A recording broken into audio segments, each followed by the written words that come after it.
Surat police no drugs in Surat city બનાવવા તરફ આગળ વધી રહી છે। તે સુરત પોલીસ કમિશનર દ્વારા સુરત શહેરમાંથી નાર્કોટિક્સની બદીને દૂર કરવા માટે હાલ આયોજન કરાયું છે। ત્યારે એસઓજી પોલીસને માહિતી મળી હતી કે ડાર્ક વેબ મારફતે વિદેશથી મંગાવવામાં આવેલા એલએસડી ડ્રગ્સ તથા હાઇબ્રિડ ગાંજાનો જથ્થો અડાજણ પોલીસ સ્ટેશન વિસ્તારના પાલનપુર પાટિયા બીએસએનએલ ઓફિસની બાજુમાં આવેલ કૃષ્ણકુંજ સોસાયટીના ઘર નંબર 117માં રહેતો પાર્થ કેતનકુમાર મંદિરવાળા હાલ પોતે આ જથ્થો તેના ઘરમાં વેચવા માટે લાવ્યો છે।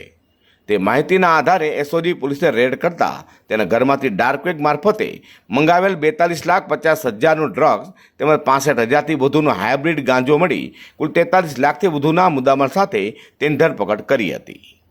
હા, એટલે અમારી એસઓજીને એક માહિતી હતી કે ભાઈ સોશિયલ મીડિયાનો ઉપયોગ કરીને અને ડાર્ક વેબનો ઉપયોગ કરીને અમુક જે પેડલર્સ છે તેઓ હાઇબ્રિડ ગાંજો તથા એલએસડી જે મંગાવી અને શહેરમાં વેચવાની પ્રવૃત્તિ સાથે જોડાયેલા છે એવી અમને અંગત માહિતી હતી। અમે છેલ્લા 4 મહિનાથી એની વોચ ચાલતી હતી અને આ દરમિયાનમાં અમદાવાદમાં પણ એક આવો કેસ થયો અને જે બેંગકોકથી આવેલા અમુક પાર્સલો જપ્ત થયા તો અમે એક ડ્રાઈવનું આયોજન કર્યું અને ડ્રાઈવ દરમિયાન અમને એક હકીકત મળી કે ભાઈ પાર્થ મંદિરવાલા કરીને એક વ્યક્તિ જે અડાજણમાં કૃષ્ણકુંજ સોસાયટીમાં રહે છે એની એ આવો જથ્થો એણે મંગાવેલો છે। તો ત્યાં જઈને રેડ કરતા અમને ત્યાંથી 21.820 ગ્રામ હાઇબ્રિડ ગાંજો મળ્યો જેની કિંમત 65,000 સમથિંગ થાય છે અને 9 એલએસડીની સ્ટ્રીપ મળી છે કે જેની કિંમત છે એ 42 લાખ રૂપિયા થાય છે। ટોટલ 43,15,000નો મુદ્દામાલ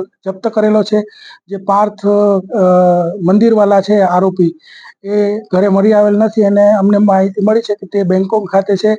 એટલે અત્યારે અમે એનડીપીએસની કલમો ઉમેરીને કેસ કરેલો છે તથા તેની શોધખોળ ચાલુ છે અને એને મળી આવે આ જે ડાર્ક વેબ અને સોશિયલ મીડિયાની જે પ્રવૃત્તિ છે કેટલી અહીંયા એનો વિસ્તાર કેટલો છે, પ્રવૃત્તિમાં કોણ કોણ જોડાયેલા છે, આના કોણ કોણ ગ્રાહકો હતા કે આને કોણ સપ્લાય કરતું હતું એ તમામ વિગતો આગળની તપાસમાં અમે આપને જણાવશું। સુરતની એસઓજી પોલીસે બાતમીના આધારે 2.5 કરોડથી આસપાસના ડ્રગ્સ અને ગાંજા સાથે એક આરોપીને ઝડપી પાડતા ડ્રગ્સ સાથે સંકળાયેલા લોકોમાં ફફડાટ વ્યાપી જવા પામ્યો છે।